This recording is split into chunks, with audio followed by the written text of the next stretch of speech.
Hello. This is our idea called the Barclays app and called Barclays Life. This is our team. On stage is me. I'm Cameron. This is my friend Joe, who is a systems developer for this. Originally we were going to make the app, but it's time-consuming. I'm sure you'll know Angela. So we've just mocked up some ideas, and he's kept his title. So he's also helping us present. We have a program manager, who is Ted. We've got a researcher in Olivia down there. Tegan was our project manager. She's going to stay sitting down today. And our senior finance consultant is Jess Broadhurst over there, who's helped us make this PowerPoint as well. This is a very simple mock-up of the advert. Again, a lot of this is mock-ups. The simple tagline is, it's never too early to teach your child about the value of money. We think that the project problem we've taken on, in case you can't guess, is the educational app. We think that we need to always teach kids about the value of money and the value of credit and debit, because if they don't learn, there'll be issues. As such, we decided to make a quick questionnaire to accompany findings we found through research on money that we will be asking children and parents. Here's a quick look at questions. It's a long PowerPoint, so I'm not going to read them out because we'll run out of time. And we also, if Joe would like to explain, got our own research. With these results that we found, and according to a study by T. Rowe, kids know next to nothing about banking, which is what we want to try and target, because if they don't know anything about banking, then what's the point of them getting a bank account, which is what we want to combat. So if they learn about debit and credit through our app, then hopefully they'll be able to understand it better. Once again, I am going to gloss over. I'll give you one big one we found. It's that, interestingly, a total of 74% of parents have some reluctance to discuss financial topics with their kids. You know, they like avoiding money because it's a complex thing, and we feel like it's important that you teach kids. Again, like I just said, we're not going to read out all these because we'll run out of time. But instead, this is a wall text, so I'll just make it a bit quicker. What we want to do is help combat the lack of knowledge in young people with this educational app. What we've done is we've decided to make a game. The game will be focused on teaching kids through quizzes and through fun levels. And as such, I'm going to go back so I have a more prompt. We really want to try and help improve the success of all banking organisations, but especially Barclays. This app in itself, as I said, name's Barclays Life. It's an inherent advertisement for Barclays. But the idea is that we want to help kids learn more about money. 8 to 14-year-olds is our target audience, because obviously first credit debit card at 11 years old. They need to know about money. Hopefully we'll find that more young people want to gain a bank account. In terms of the organisational impact, Barclays will be encouraging responsible money management. It shows there's a good social awareness, and it looks good on Barclays. Obviously, that's not the only reason. We want to help kids, but it is good. It can be offered to all new account holders because it'll help encourage new bank accounts being opened with Barclays. And there's various different advantages. In terms of it, we're looking at phones, tablets, potentially computers, but it's a different market entirely to the one you're looking at. We'll be using Apple software and Android because those are they have the big market share. And we're going to be able to use different programming languages. Basic ones, hopefully. I wouldn't know very much about app development, but we'll be using a variety of different ones. So the app plan, as I've said, it's Barclays Life. If you look on the PowerPoint now, there's our short description for the App Store. With the platformer, there's a typo there, we intend on allowing children to play games similar to Mario or Sonic, platformers that kids enjoy, kids-based games, and hopefully, through fun, they'll learn more about money. We'll be offering upgrades, you'll be able to collect money, and through that, we're hoping we can teach them the advantages of debit, the advantages of credit, and the disadvantages of both as well. So, with the mock-ups that an artist has done, we've got the character that the player will be able to play as Billy the Barclays bird. There he is. And he will be navigating each level, collecting coins, and then if it moves on, that's a prompt for you. Yeah. Then at the end of each level, since they will get a little quiz, which means that they'll learn, hopefully, about what they've done throughout the level, which then they'll learn through, if there's a prompt, these. little Barclays signs which give you a little hint and a small snippet of information which will help you for the quiz. That's how we aim to learn, and there'll be many levels describing different things in banking which will hopefully make sure that children learn. A lot of walls of text in this. The app we want to be fun, because kids learn more while having fun. That's why at primary schools you give them fun lessons. So we want them to enjoy themselves. We want it to be an educational app, though. As Joe's just showed us, there will be these quizzes, but there'll also be a quiet effect to try and help. In terms of cost analysis, Angela's probably going to grill us on the numbers a bit, but from our research, we found that creating an app similar to this will cost about £11,000 with a full team. But again, app prices, they vary. The amount it could cost. You could do it with one person, you could do it with 10, 25, so the cost of development will change. But this also doesn't take into account marketing. This is just the development of the app. According to Tegan's research, it looks like marketing could cost about £4,000. So the project will probably cost about £15,000 to be established. To create a buzz, we'll be doing some pretty extensive marketing. We've written a press release. I don't know if it's been sent to you or not. And we'll be looking at different areas of our target audience to address. We're also going to be looking at new media. This is an app. Apps are new media. We'll be looking at Facebook. We'll be looking at Twitter. We haven't got a Twitter account yet, but if this gets accepted, we would get a Twitter account. We'd get a Facebook account. We would use search ads, location ads, and we'd be having time-sensitive special offers. Nowadays, the one-week sale at a release of an app is very popular. Although the pricing of this may not necessarily work for this, we could look at it. We'd also be incentivizing downloads.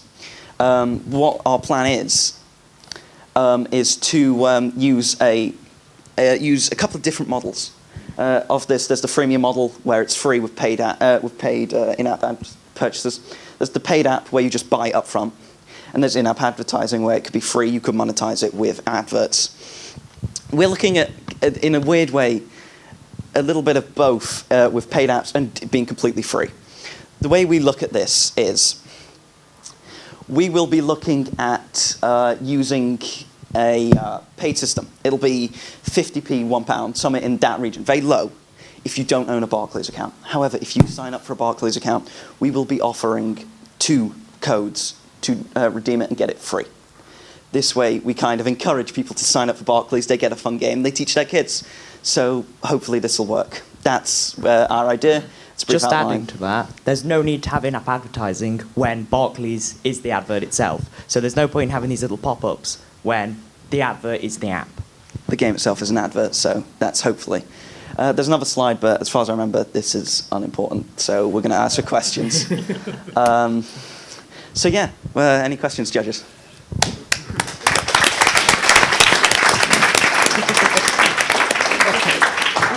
So first question, thanks for the pitch, it was a good pitch. With all the choice in the App Store, why would kids feel the need to download a banking app to play a game like that? Because we've been looking at this. I use my phone all the time, so I spend a lot of time in the App Store. There are platformers, there's games like Sonic and stuff, but they're not in a bad way, they're old. Kids have played them already, and this is a new game, and kids love new things. Everyone loves new things. So hopefully, being new will kind of give us a bit of an advantage over that. And also when you look in the App Store, especially now with like new parents, if they buy like a tablet, especially like after school, they give them like an educational game. So if they're looking in that thing, they're looking in that section store and see, oh, there's a banking one, oh, she fits in the age range, or he, then they could probably use that early on to drip feed what we want. Yeah, educational apps are huge on the App Store. I don't know if you have an iPhone or if you look at the App Store, but it's nowadays on the front page, minus the current thing they're doing, normally the standard front page is about 50% kids apps. They're huge now. So hopefully we can kind of get in on that, especially because this is quite a unique, untapped part of the kids market. Okay, thank you. I've got a question for Tegan, the researcher. Tegan, the project manager. Project okay. Well, it's a question about research anyway, Tegan. Where did you do your market research?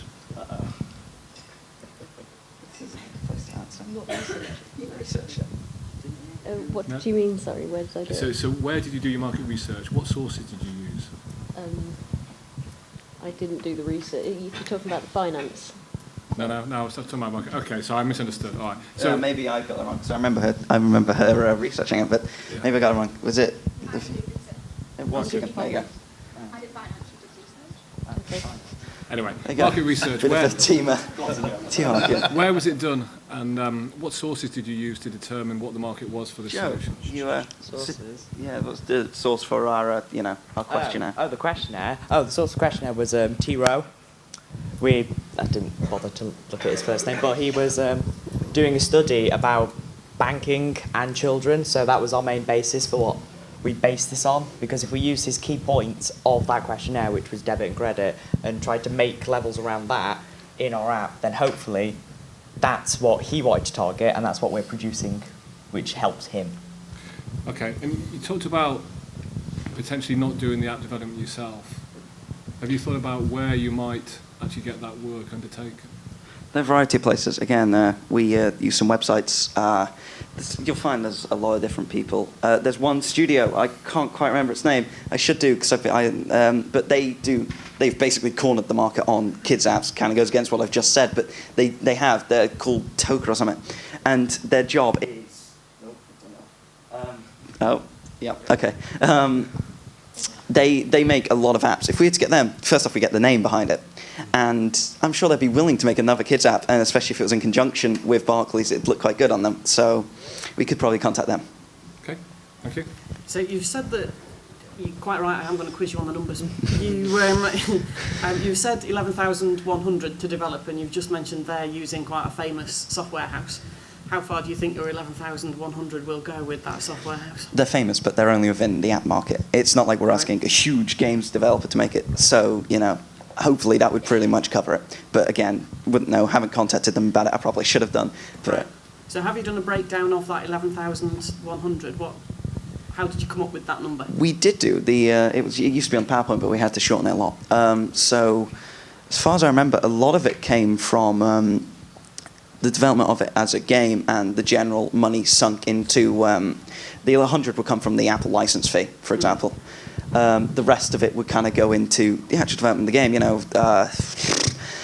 The UI is quite expensive, I know that. You'd have to hire a lot of artists. The actual coding of the game could be kind of expensive, but also the whole making a logo nowadays costs a couple of £100.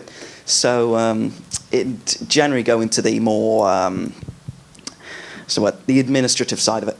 Okay, great, thanks. And your £4,000 worth of marketing budget, where will you spend that? Well, what we're thinking is, like I said, we're incentivizing Barclays accounts. So it's the kind of thing, you look at Santander, for example, and there they've got Jensen Button on a poster that size. We're looking at something similar.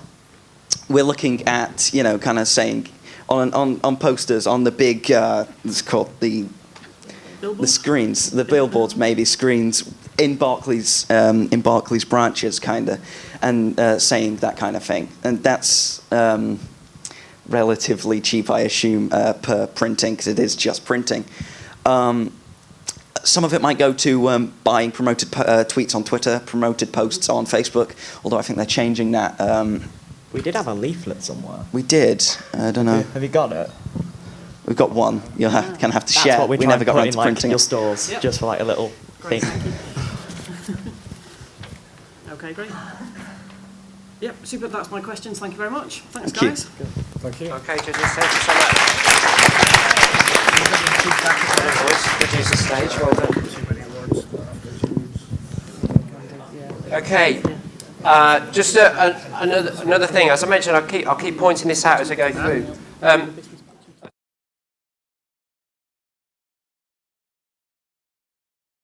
Starts getting to